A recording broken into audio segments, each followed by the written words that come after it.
Hola,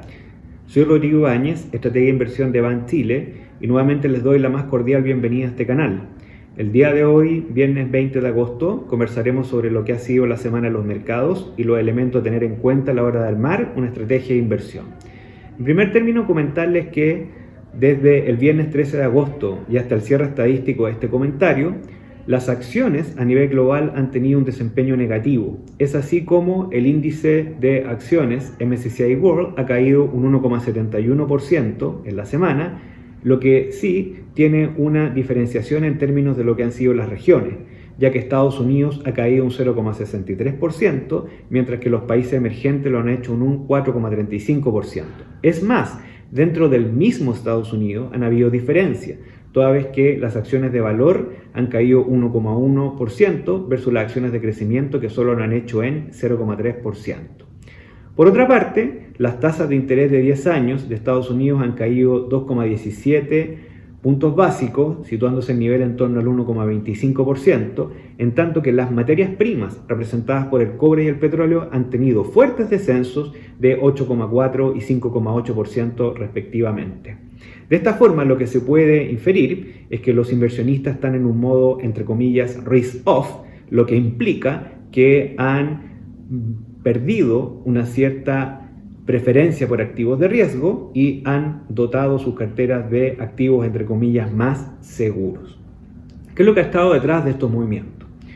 Sin duda que lo más importante ha sido la información que recibimos de las últimas minutas de la reunión de política monetaria de la Fed, que fue llevada a cabo en el mes de julio, en donde las autoridades monetarias de Estados Unidos dejaron entrever de que ya se estaban dando las condiciones para iniciar un proceso del retiro de los estímulos, probablemente a partir del próximo año.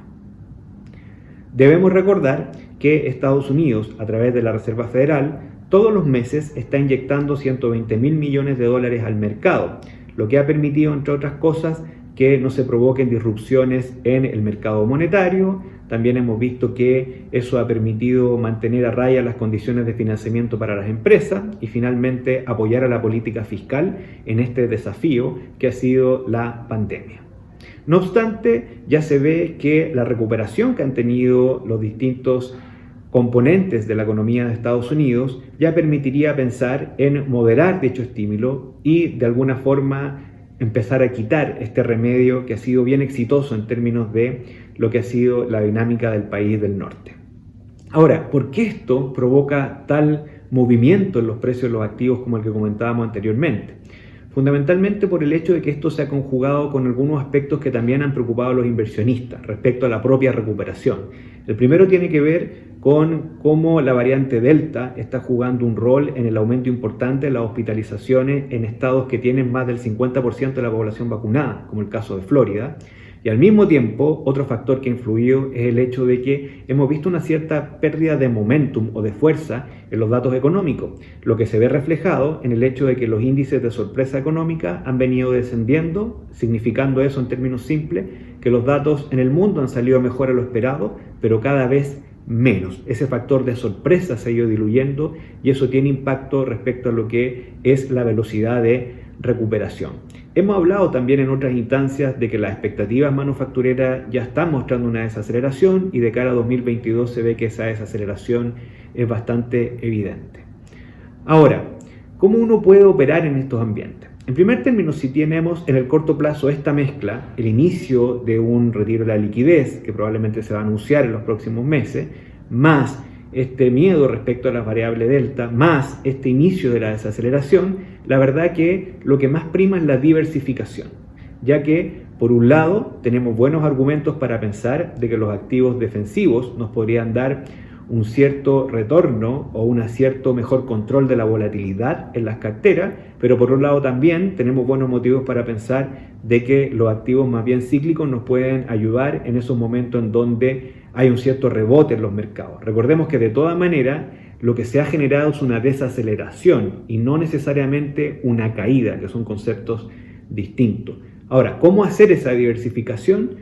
Colocando las distintas estrategias en función de cada fuerza. En primer término, si es que uno quiere exponerse de mejor manera a esta situación en donde hemos visto la desaceleración más el inicio del retiro y la liquidez. Hay plazas y sectores que ayudan para ello. Estados Unidos, a nuestro entender, ayuda, y así lo ha mostrado lo que ha ocurrido en las últimas semanas, pero particularmente dentro de Estados Unidos lo que más ayuda son los factores de calidad, es decir, invertir en empresas que tienen una mejor calidad en sus resultados, y también eso complementarlo con activos más bien de growth, ir incrementando las ponderaciones en ese tipo de estrategias en desmedro de value, que anduvo muy bien, sobre todo en el primer y medio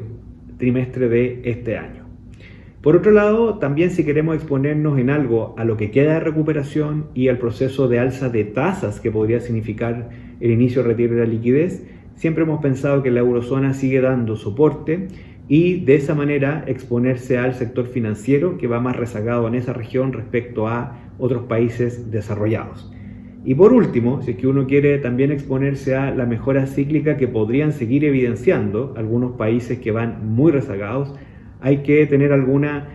exposición hacia la bolsa latinoamericana y también de alguna manera hacia los emergentes como un todo. Y todo esto en el caso de la renta fija con una sobreponderación con high yield. Ahora, ¿qué es lo que hemos hecho nosotros o hemos comenzado a hacer en las carteras? Bajar un poco la intensidad de los cíclicos, es decir, mantener esta estructura, pero por ejemplo dentro de Estados Unidos ir moderando todo lo que tiene que ver con los cíclico value, en términos de lo que es la apuesta entre high yield e investment grade en renta fija, ir moderando la diferencia de sobreexposición entre high yield e investment grade y de una manera gradual, pausada, administrada, ir bajando un poco el tono del riesgo del portafolio, pero sin dejar de exponernos a todo lo que queda de recuperación. Esa es la administración que hemos estado haciendo en los últimos meses, ir bajando la carga de riesgo del portafolio, pero sin todavía hacer grandes cambios en el asset allocation. De una perspectiva más simple sería más bien en el asset selection. Esperando que esta información contribuya a su proceso de toma de decisiones de inversión, me despido y que tengan una muy buena semana.